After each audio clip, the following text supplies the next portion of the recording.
Hey everybody, my name is Sarah. I am a co-facilitator at DAREarts, and this is a video that I have made for you, to talk about zines, which I'm very stoked about. And I'm going to make a series of videos actually talking about zines. And in this video I'm just going to talk a bit about what they are, when and where they came from, what they're up to now, and who makes them, and why. So let's get started. What are zines? What is this word that I'm saying? It's just little books that you make yourself. Zines are self-published books or booklets. They are usually small circulations, so rather than, being able to go to like any bookstore and find your preferred author, which would be, I guess, large circulation, if that's a term, this is just kind of like, maybe you print between like, a couple and like a couple hundred, and and you can sell them at self-publishing fairs. There's Zine Fest. Small circulation just means they look something like this. I brought a couple. You can see they're thinner than like a regular book. These are a couple of the zines that I've made. I think this was one of the first zines that I've made. It's called How to Stop Procrastinating. It's called a mini zine for obvious reasons. It's small. It's a little piece of advice that I wrote, I think mostly because I needed to hear it. I'm very good at procrastinating, and this is, I wrote down what would have helped me. And I've sold a couple of these at zine fairs for like 25-50 cents, and people seem to like them. This is another zine I have made. It's called Mood. It's compared to the other one, doesn't have any text in it. So the other one's only writing. This is only pictures. So for example, this is the cover. This is a spread. This is a spread. You get the picture. And they're sort of they're sort of pencil drawings of ways I've felt in my body before. And the reason I made the zine is because I liked these drawings and I wanted to put them in a book. And that's as complicated as it ever needs to be. I think this one's my favorite here. This one is kind of the weirdest. I wanted to try to make something that didn't have a cohesive theme. So this is a little bag that I bought some garlic in, and I liked it. I liked the texture. Is this gonna focus? A little bit. There's some chicken nuggets. I tried to draw my partner without looking at him. That's that one. And the last one I'm gonna show you, I can't read to you because it has some swear words in it. Bad Cookbook. A most unhelpful guide to classic recipes for Nanaimo bars. The directions are, God knows, am I right? Just buy them at Costco. They're so good. There's lots of different things you can do with them. You can make them about literally anything. Where did zines come from? Zine, as the concept exists in this sort of iteration, seemed to originate in the States. In the 1930s or so, zines came to be as a way of appreciating sci-fi culture, which is super rad. So originally the word wasn't zine, it was fan magazine.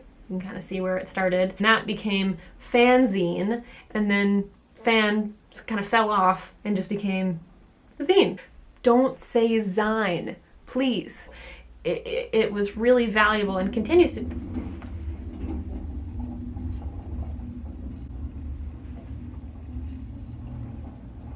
So they began in the 1930s, but then they kind of also continued on through, to now, but in the 1980s they became very important to punk rock culture, very sort of anti-establishment, anti-authoritarianism, and it was really well suited to that because you can make them yourself. It started off being a way to kind of appreciate, I guess, science fiction, and then it continued on to be sort of a way of communicating ideas with people and a way of expressing yourself that is very personal and actually quite accessible. So you didn't need to, write a book and figure out a way to get published in order for your voice to be heard. You could just make your own little booklet. This I made for fun, but a lot of the time people were making zines because they felt very passionately about something and they wanted to kind of convey that information. So zines have been and continue to be a way for people to make things and communicate on their own terms. And that's why I think they're so cool. Who makes zines? Anybody can make zines, Most of the time, people who make zines tend to be very passionate about something, whether that's science fiction or punk rock. I've seen people make comic zines, zines of recipes, zines about celebrities, like fanzines. Off the top of my head, I would love to make a zine about how much I love Tom Hiddleston. Information zines, like primers to get into different stuff. If someone's a really adept gardener, they might make a zine about gardening and how to get started with your own garden. There's a lot of zines that have writing in them, like poetry or microfiction. There's some people who make zines that don't have any writing in them at all. Like earlier we saw that I made a little drawing zine. There's a lot of people who do graphic novels, but in a zine form. I've been making zines. I guess I'm one of those people. I love it. I don't think I will ever stop, even though sometimes I do slow down. I love going to zine fairs. I love seeing the different kinds of things that people make, because people are fascinating, and zines can often be very personal because people, find that it's a good way to share things about their experience and things about what they know. So why would someone make a zine? Because if you want to, you can. If you want to communicate with someone that way, it's very, very possible. It's like infusing this little book with a part of yourself in a very direct way, and even that in itself can be really rewarding. It's very cool to have this inside joke with my friend tangible. It's in my hands now. Otherwise I might have forgotten about it.